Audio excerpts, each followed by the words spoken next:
Bien, veamos ahora la pregunta 8. Con respecto a la meiosis, seleccione la respuesta correcta. Y tenemos 5 opciones para analizar. Entonces, primero vamos a repasar algunos conceptos y luego vamos a analizar uno por uno las sentencias para ver cuál es correcta y cuál es incorrecta. Repasemos de nuevo este gráfico. Nosotros sabemos que cada una de las células sexuales, espermatozoide y ovocito, ¿sí?, tiene un juego de cromosomas, es decir, 23 cromosomas, es decir, son haploides, ¿sí?, tanto el espermatozoide como el ovocito.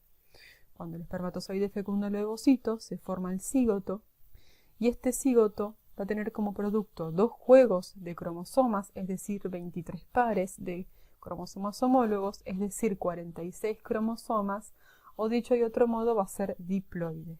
Recordemos también que para que un cigoto sí se desarrolle y finalmente dé como producto un ser humano completo, digamos, esas células tienen que entrar en mitosis y crecer, ¿sí?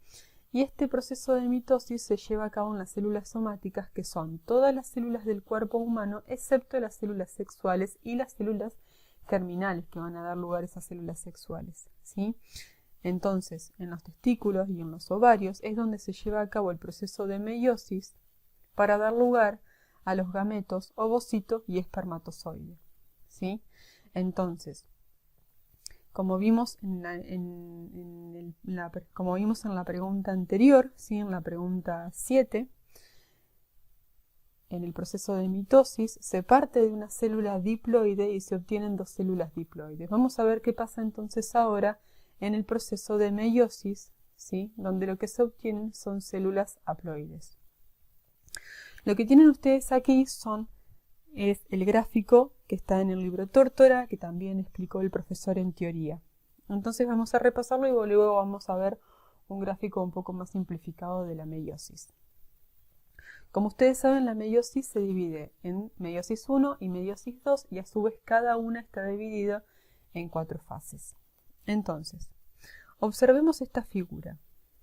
Antes de comenzar la meiosis, ¿sí?, como bien sabemos, el material genético del ADN se tiene que duplicar, ¿sí?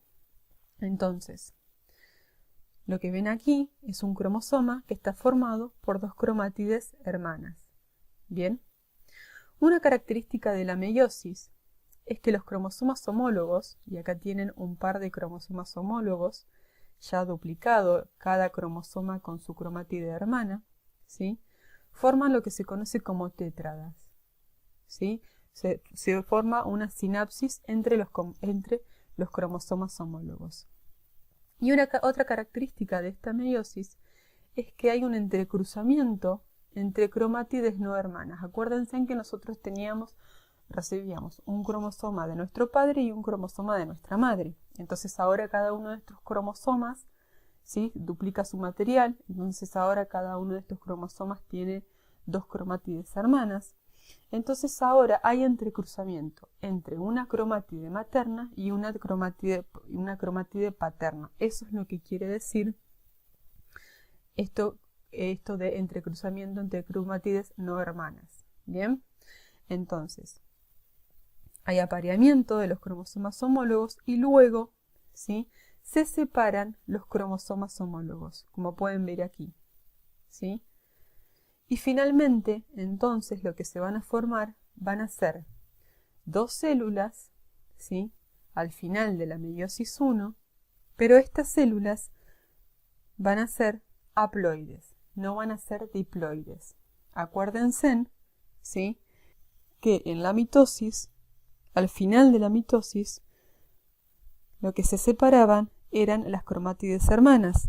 Al final de la meiosis 1, lo que se separan son los cromosomas homólogos, ¿sí? Acuérdense que aquí no es que tienen dos cromosomas homólogos, sino que son dos cromosomas distintos, pero cada uno todavía está unido con su cromátide. ¿Bien? Entonces, ahora cada una de estas células, que son haploides, van a entrar en meiosis 2. Y esta meiosis 2 es como si fuera una mitosis. Ahora, estos cromosomas se van a alinear en la placa de la metafase, ¿sí?, se van a volver a separar, se va a volver a separar el citoplasma y se van a generar en total 4 células hijas, ¿sí? Y estas células hijas van a ser haploides, van a tener la mitad del material genético de la célula que dio origen. Bien. Veámoslo con otro gráfico más sencillo. Ustedes parten de una célula diploide, ¿sí?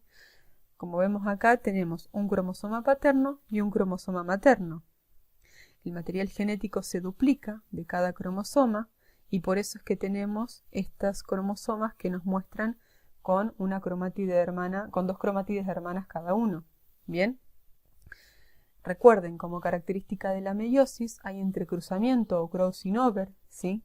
de estas cromátides no hermanas. Fíjense en que lo que se está cruzando acá es un cromosoma materno con uno paterno, ¿sí? Y como pueden ver acá, ya ahora entonces este cromosoma tiene un pedacito del violeta y este cromosoma tiene un pedacito del celeste. Esto es lo que da la variabilidad genética, ¿sí? Ya ahora los productos que se forman no van a ser iguales a la célula que le dio origen. Entonces, de nuevo, en la meiosis 1, ¿sí? Una vez que se replicó el ADN, después ocurre el entrecruzamiento de las cromátides no hermanas, ¿sí? Cuando finaliza la meiosis 1, las células que se forman van a ser haploides, ¿sí? Lo que se separan son los cromosomas homólogos, van a ser haploides, y fíjense en que cada cromosoma está formado por dos cromátides hermanas. Bien, estas células haploides, ¿sí? van a entrar en meiosis 2 y cuando se dividen, se van a dividir cada una de esas células haploides en otras dos células que también son haploides, pero lo que se va a separar ahora va a ser la cromátide hermana. Bien. Entonces, a partir de una célula diploide van a tener 4 células hijas y ya no van a ser todas iguales e idénticas como en la mitosis, sino que van a ser diferentes. ¿Y por qué van a ser diferentes? Por este crossing over que se ocasionó. Bien. Entonces, veamos ahora las preguntas.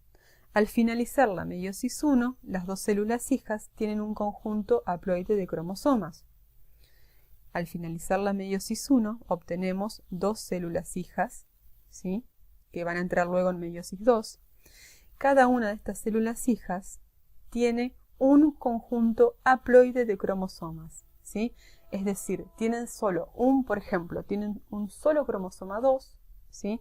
Pero ese cromosoma 2 está formado por dos cromátides hermanas, ¿sí?